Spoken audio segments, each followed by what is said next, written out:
ಬ್ಯಾಂಕ್‌ಗಳಲ್ಲಿ ಕನ್ನಡಿಗರಿಗೆ ಉದ್ಯೋಗ ನೀಡಬೇಕು ಅಂತ. ಈ ಹಿಂದೆ ನೀವು ಈ ಖಾಸಗಿ ಕಂಪನಿಗಳಲ್ಲಿ ಕೂಡ ಕನ್ನಡಿಗರಿಗೆ ಉದ್ಯೋಗ ಸೌಲಭ್ಯ ಸಿಗಬೇಕು ಅಂತ ಹೋರಾಟ ಮಾಡಿದ್ರಿ.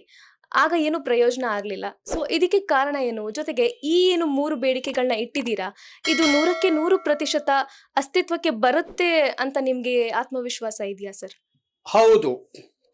ಹಿಂದೆ ಎಲ್ಲ ಖಾಸಗಿ ಮತ್ತು ಕೇಂದ್ರ ವ್ಯಾಪ್ತಿಗೆ ಬರುವಂಥ, ರಾಜ್ಯ ವ್ಯಾಪ್ತಿಗೆ ಬರುವಂಥ ಎಲ್ಲ ಉದ್ಯಮಗಳಲ್ಲಿ ಕನ್ನಡಿಗರಿಗೆ 85-90 ಉದ್ಯೋಗ ಕನ್ನಡಿಗರಿಗೆ ಕೊಡಬೇಕು ಅಂತ ನಾವು ಹೋರಾಟ ಮಾಡಿದ್ವು. ಆ ಹೋರಾಟಕ್ಕೆ ಮನಸೋತಂಥ ಮುಖ್ಯಮಂತ್ರಿಗಳು ಆವತ್ತು ಸಚಿವ ಸಂಪುಟದಲ್ಲಿ ತೀರ್ಮಾನ ಮಾಡಿದ್ರು. ಆದರೆ ಈ ರಾಜ್ಯದಲ್ಲಿ ಉದ್ಯಮ ಮಾಡುವಂಥ ಕೆಲವೇ ಬೆರಳೆಣಿಕೆಯ ಉದ್ಯಮಿಗಳು ಅದನ್ನು ವಿರೋಧ ಮಾಡಿದ್ರು ಅಂತ ಹೇಳಿ ತಾತ್ಕಾಲಿಕವಾಗಿ ತಡೆ ಹಿಡಿದಿದ್ದೀವಿ ಅಂತ ಹೇಳಿ ಆ ವಿಚಾರವನ್ನು ತಡೆ ಹಿಡಿದಿದ್ದಾರೆ. ರಾಜ್ಯ ಸರ್ಕಾರ ಆ ವಿಚಾರವನ್ನು ತಡೆ ಹಿಡಿದಿರ್ಬೋದು, ಹಾಗಂತೇಳಿ ನಾವು ಆ ಹೋರಾಟದಿಂದ ಹಿಂದೆ ಹೋಗಿಲ್ಲ.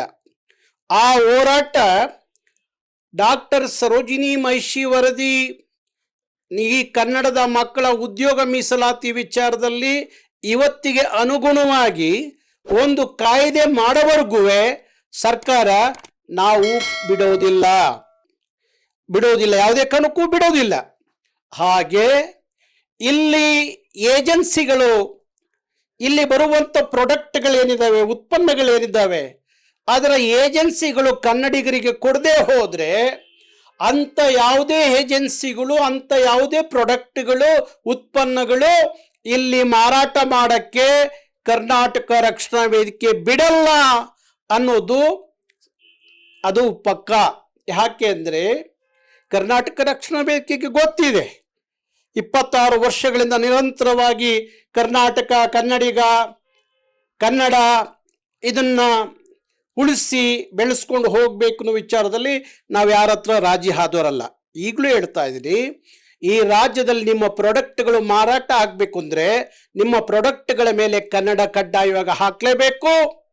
ನಿಮ್ಮ ಪ್ರಾಡಕ್ಟ್ಗಳು ಇಲ್ಲಿ ಬರುವ ಎಲ್ಲ ಏಜೆನ್ಸಿಗಳಲ್ಲಿ ಕನ್ನಡಿಗರನ್ನ ಪಾಲುದಾರರಾಗಿ ತಗೋಬೇಕು. ಇಲ್ಲ ಅಂದರೆ ಕನ್ನಡಿಗರಿಗೆ ನಿಮ್ಮ ಏಜೆನ್ಸಿಗಳನ್ನ ಕೊಡಬೇಕು.